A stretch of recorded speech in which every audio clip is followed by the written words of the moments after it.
Alhamdulillahi Rabbil alamin va salatu va salamu ala ashrafil anbiya'i wal mursalin va ala alihi va ashabihi ajma'in.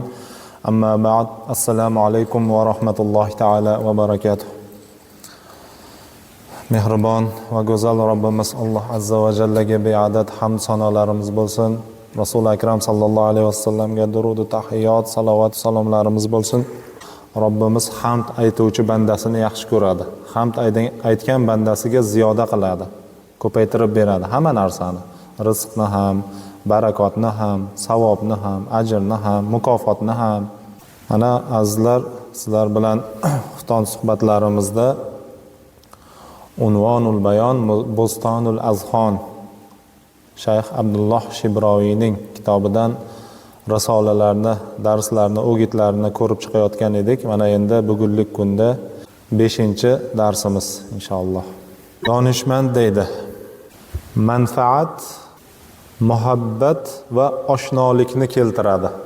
Aytaylik, bir do'st birodarimiz bilanmi, aytaylik yetti yot begonami, aytaylik ahli ayolimizmi, aytaylik balki farzand zurriyotlarimizga qiladigan ahli nafaqa, ahli yaxshiligimiz. Mana bular ham manfaatmi? Bir kishi siz bizga agar manfaat keltiradigan bo'lsa, bizga foydasi tegadigan bo'lsa, biz o'sha kishini nima qilamiz? Yaxshi ko'ramizda. Bizga zarari tegaversa, bizni orqamizdan g'iybat qilsa, bizga nisbatan bo'lmag'ur gaplarni gapiradigan bo'lsa, biz uni hech qachon unga muhabbatli bo'lmaymiz-ku. Bizni qalbimizda haligi shunaqa inson ekanda degan hech qachon muhabbat bo'lmaydi. Agar manfaat yetkazilinsa bir kishiga, u muhabbatga sabab bo'ladi. Va oshnolikni, o'shanga nisbatan qalbdagi moyillikni Alloh taolo ziyoda qiladi. Zarar esa nafrat va dushmanlikni keltiradi. Bir kishiga zararingiz tegaversa yoki siz kimnidir bizga zarari tegaversa, biz unga nisbatan nafrat paydo bo'ladi. Aytaylik, bizni dinimizga zarari tegyapti. Bizni shundoq islom dinimizda boshqa joyda masxara qilyapti. Qur'onimizni masxara qilyapti, sunnatimizni masxara qilyapti aytaylik. Bu o'z-o'zidan dinimizga nisbatan zararmi? Demak, zarar bo'lgandan keyin bu bizning nafratimizga sabab bo'ladi o'sha insonga nisbatan. Ko'ryapmiz, dinda yo'q narsalarni, bid'at, xurofotlarni avj oldiryapti. Albatta bunga nisbatan ham dinga nisbatan zarar yetkazganligi uchun biz uni nafrat ko'zi bilan qaraymiz. Va dushmanlikni keltiradi bu zarar. Rostgo'ylik ishonchni va omonatdorlikni keltiradi. Chunki Rasululloh sallallohu alayhi vasallam ham al-kazzabu la ummati dedilar.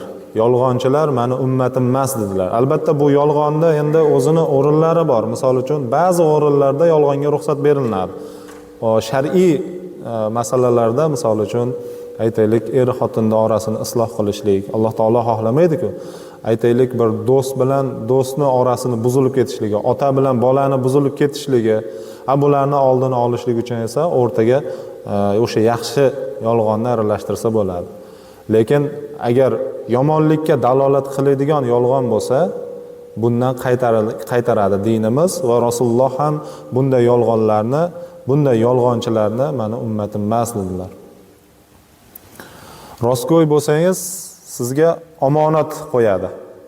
Mana rostgo'ylik omonatdorlikni ham keltiradi. Rost bo'lsangiz, har ishingizda to'g'ri bo'lsangiz, o'sha olgan omonatingizni ham saqlashlikda to'g'ri, rost bo'ladigan bo'lsangiz, demak odamlar sizga ishonadi. Mana o inson bemalol omonat qo'ysang, omonatni saqlaydi. Mana o insonga falon gapni aytsang yoki siringni aytsang, shu saqlay oladi shu siringni deb ana sizga omonat qo'yadigan insonlar ko'payadi. Ana adolat qalblar jamlanishini, zulm ajralishni, go'zal xulq do'stlikni, yomon xulq esa bir-birovdan uzoqlashishlikni keltiradi. Go'zal xulqli bo'lsangiz, do'stingiz ko'p bo'ladi. Demak, bu do'st ko'p bo'lishligi ham haqiqiy do'st bo'ladi agar o'sha go'zal xulq bo'lsa. U puli ko'p bo'lsa do'st ko'p bo'ladi degani emasda. Puli ko'p bo'lganda do'st dushmanni ajrata olmay qolasiz. Hamma ham do'st bo'lib ko'rinaveradi, lekin haqiqiy go'zal xulqi bo'lsa, ana o'shani asl do'stlari bo'ladi. Yomon xulq birovlardan uzoqlashtiradi. Keng fe'llik ulfatchilikni keltiradi. Keng fe'l bo'ladigan bo'lsak, biz kimdir gapirsa ham tor qalbimiz bilan unaqa emasda, bunaqada deb turib, agar biz qabul qilmaydigan bo'lsak, birovni gapini ma'qullamasdan faqat o'zimiznikini o'rar qiraveradigan bo'lsak, ana u ulfatchilikni bizdan yo'qotadi. Shumi deydi, qo'y, shunga gapiramanmi deydi, baribir o'zim bilgandan qolmaydi bu deydi. Shuning uchun bu keng fe'l bo'lishlik tavsiya qilinyapti. Tor fe'llik odamovilikni keltiradi mana. Biz ba'zida quloq solish kerak. Kattalarga ham, yoshlarga ham. Biz agar tor fe'l bo'ladigan bo'lsak, ziqnalik qiladigan bo'lsak yoki bo'lmasa o'sha aytganimizdek o'zimiznikini o'rar qiladigan bo'lsak, boshqani maslahatiga quloq solmasak, bir kattani bir kichikni gapiga quloq sol deydi-yu. O'shanday o'zimiz bilganimizni qiladigan bo'lsak, oxir oqibatda odamovilikka sabab bo'ladi bu. O'zimiz qolib ketamiz-da, faqat kibr g'azabni keltiradi. Kim agar kibr qilib yuraveradigan bo'lsa, boshqalar unga g'azab qiladi.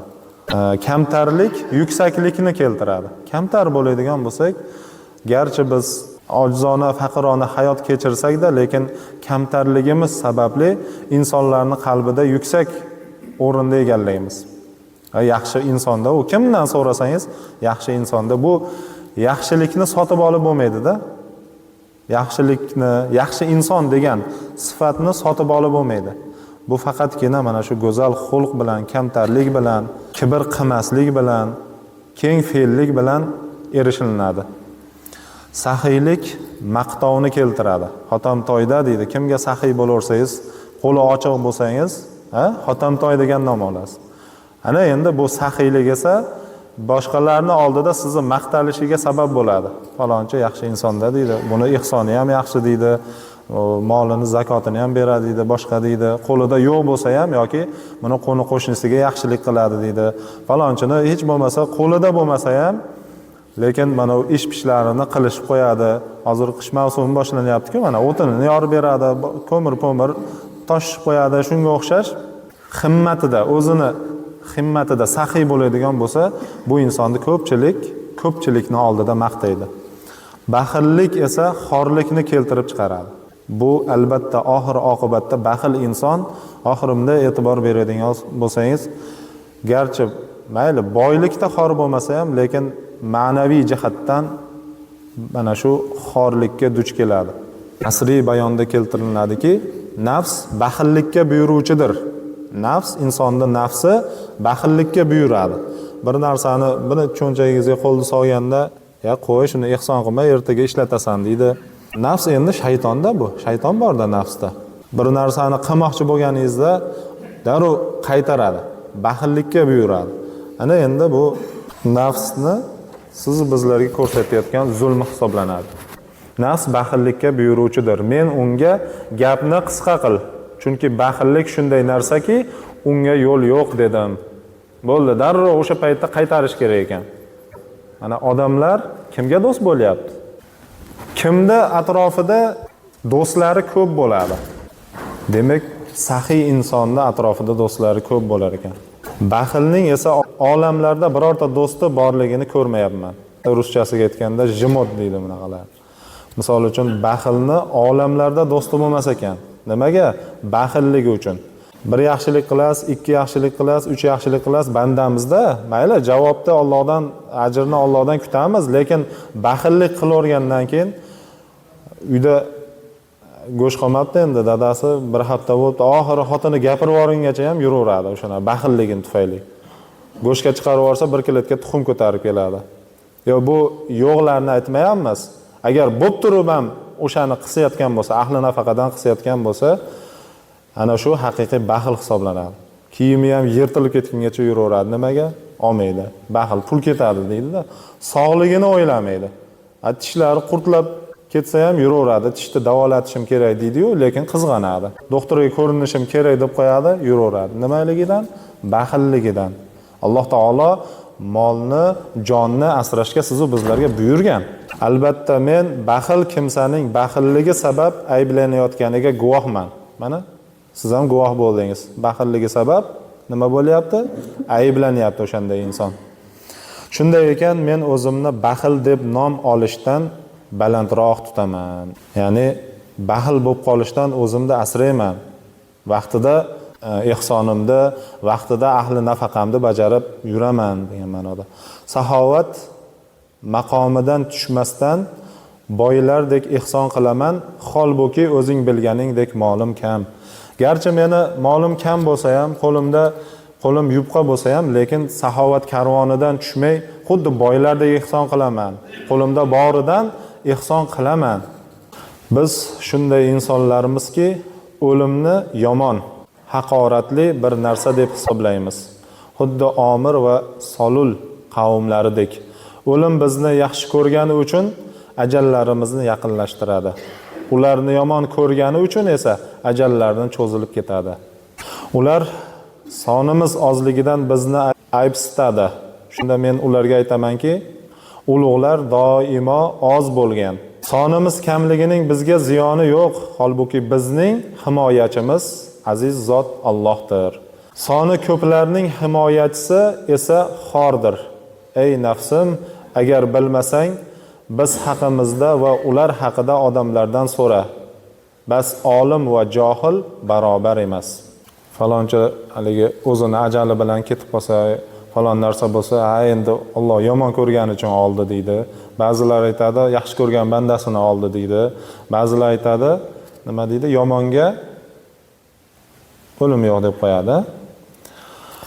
O'shanda bu ajal yaxshi ko'rganni o'limini tezlashtiradi deb bayonda keltirilyapti. Va ta'ziru yujadu nadama. Ayblash pushaymonlikni keltirib chiqaradi. Biz nimani ayblaydigan bo'lsak, kimni ayblaydigan bo'lsak, ana u pushaymonlikni keltirib chiqaradi. Muloyim yashash bilan do'stlik davomli bo'ladi. Agar biz muloyim bo'ladigan bo'lsak, birovga dag'al qo'pol so'z, qovog'imiz solib turadigan, agar shunaqa inson bo'lmaydigan bo'lsak, bizning do'stligimiz davomli bo'ladi. Odamlarga oshno bo'lish uchun o'zini past tutish kerak odam, o'zini hokisor tutish kerak. Ana o'shanda odamlar bilan oshno bo'ladi. Ko'p jim turish bilan haybat oshadi.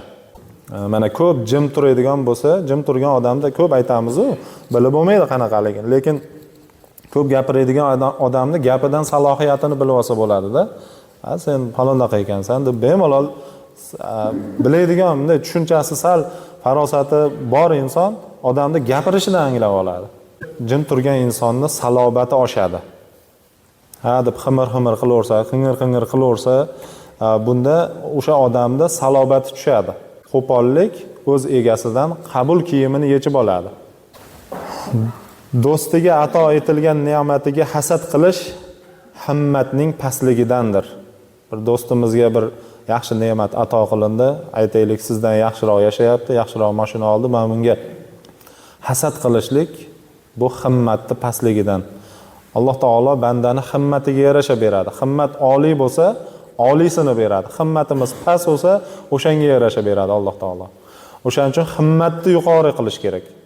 Odamni nafsi, ya'ni o'zi himmati bilan o'lchanadi aslida. Alloh taologa himmatingiz qanaqa bo'lyapti? Oldida o'sha darajotingiz belgilanadi. Farishtalarning oldida darajotingiz belgilanadi. Aytaylik namozga polvonsiz, aytaylik bir kunda bir bet yoki yarim bet Qur'on yodlayman deb himmat qilgansiz. Ana o'sha himmatingizga yarasha u arshda yozilinadi. Mana falon bandamning himmati buniki yuqoriroq, bunikini savobini ham, darajatini ham, qiyomatdagi darajatini ham ko'tarib yozinglar. Oqibatlarga qarash najotdir. Bir ish qilishimizdan oldin oqibatini o'ylaydigan bo'lsak, ana bu najotga tortar ekan. Oqibati yaxshi, ko'zimiz yetyaptimi qilishimiz. Oqibati yomonligiga ko'zimiz yetyaptimi tark etishligimiz. Pushaymonlik shoshqaloqlik bilan, salomatlik ehtiyotkorlik bilan birgadir. Shoshishlik shaytondandir. Agar shoshadigan inson, xudo behuda shoshaveradigan inson, har doim ham shoshib yurgan insonniki salomatlik bo'lavermaydi, balki pushaymonlik bo'lib qolar ekan. Salomatlik ehtiyotkorlik bilan birgadir. Har doim ham salomatlik shoshishlik bilan emas, balki ehtiyotkor bo'lish kerak. Hasis boy saxiy kambag'aldan ko'ra qashshoqroqdir. Hasis boyu, lekin o'sha aytganimizdek, hali ruschasi. Hech kimga bermaydigan, haslik qiladigan, ehsonda ham qilsa ham mabodo. Ana shu inson saxiy kambag'aldan-da qashshoqroqdir, deyapti. Kambag'alda endi bitta poyabzali, bitta kiyim boshi bordir. Lekin saxiy bo'lsa o'sha kambag'al, o'shandan qashshoq deyilyapti. 1000 boy bo'lsa ham. Shoshmaydigan kishi goho ba'zi hojatlarini bajarishga ulguradi. Gohida mana shunday shoshmay harakat qiladigan inson hojatini bajarib oladi. Lekin shoshqaloq kimsa goho toyiladi. Ba'zida shoshib bir narsani qilasiz, natijada buzib qo'yasiz yoki bir narsa aksiga olib qoladi. Shoshganda aksiga olganday bo'ladi deb gapirib qo'yamiz, bir narsa biz xohlaganday bo'lmay qolsa. Ko'pincha sustligi sabab ulug' ishlar qavmning qo'lidan ketadi. O'ta darajada sus ham bo'lmaslikka buyuryapti. O'rta miyona. Holbuki ehtiyotkorlik ularning shoshishlarida edi. Agar bilmasang so'ra. Alloh taolo aytadi-ku, fasalu ahlaz zikri in kuntum la ta'lamun. Biz bilmaydigan bo'lsak so'raylik-da. Buna bo'lsa kerak-da, bir gap bo'ladi-da deb bir luqma kelib qolsa oldimizga, buni hukmi qana bo'ladi, qana bo'lmas, sop ketavermasdan, bir ishimizda qayerdandir pul kelib qolgan bo'lsa, buni masalasi qana bo'ladi, buni so'ramasdan, safarga chiqqanimizda safardagi shar'iy hukm ahkomlar nima bo'lyapti, unisiga qaramasdan, orqa oldiga qaramay sop ketaveradigan bo'lsak, hayot yashash tarzimizda bu adashishlikka, oxir oqibatda xorlikka sabab bo'ladi. O'shaning uchun bilmadingizmi, so'rang. Bilmaslik ayb emas. Ayb bilishga harakat qilmaslikda. Toyilsang qayt. Bir ishda ko'ryapsiz, toyilyapsiz, undan qaytish kerak. Demak, Alloh taolo xohlamayapti nimanidir. Ba'zida bo'ladi-ku, bir ish qilamiz, hech oxiriga yetib bo'lmaydi. Bir ish qilamiz, hech eplay olmaymiz. Bir ish qilamiz, hech yurishmaydi-da. Nimaga? Alloh taolo xohlamayapti. Demak, qaytish kerak undan. Yomonlik qilsang, pushaymon bo'lasan. Yomonlik, hech kim yomonlik qilib yaxshilik topgan emas. Hech kim yomonlik qilib baraka topgan emas. Har doim yomonlikda bu pushaymonlik bo'ladi. G'azablansang, halim bo'lgin. G'azabingni har kimga sochavermasdan, qovog'ini savolib, dunyoni tor qilmasdan, balki halimroq bo'lgin g'azablangan paytingda ham. Kim senga yaxshilik qila boshlasa, endi sening mashg'uloting unga minnatdorchilikdan iboratdir. Mardlik, oliyjanoblik to'laligicha aqlga ergashadi. Aql esa tajribaga ergashadi. Aqlning ildizi sobitlik, sobit turishlik, mevasi salomatlikdir. Tavfiqning ildizi aql, mevasi g'oliblikdir. Tavfiq va ishtihod xotin bo'lib, ularda g'alaba degan farzand paydo bo'ladi. Ko'ryapsizmi? Tavfiq degani bu Alloh taoloning bir deb yakka yagonaligiga ishonib, unga taqvo bilan yashashlik. Ishtihod esa jiddiy jahd qilishlik, o'sha taqvo yo'lida. Ko'zni tiyishlik, g'iybatdan tiyilishlik, qo'ni-qo'shniga ozor bermaslik, qo'li bilan ham, tili bilan ham. Namozlarda qoyim bo'lishlik, 5 vaqt namozni qoyim qilishlik. Ana endi bu jiddiy jahd bo'ladigan bo'lsa, ana o'shanda biz uni mevasini ko'rar ekanmiz. Mevasi esa inshaalloh jannat bo'ladi. Alloh taolo oyat karimasida aytadiki, bizning yo'limizda jiddiy jahd etgan zotlarni albatta o'z yo'llarimizga hidoyat qilamiz.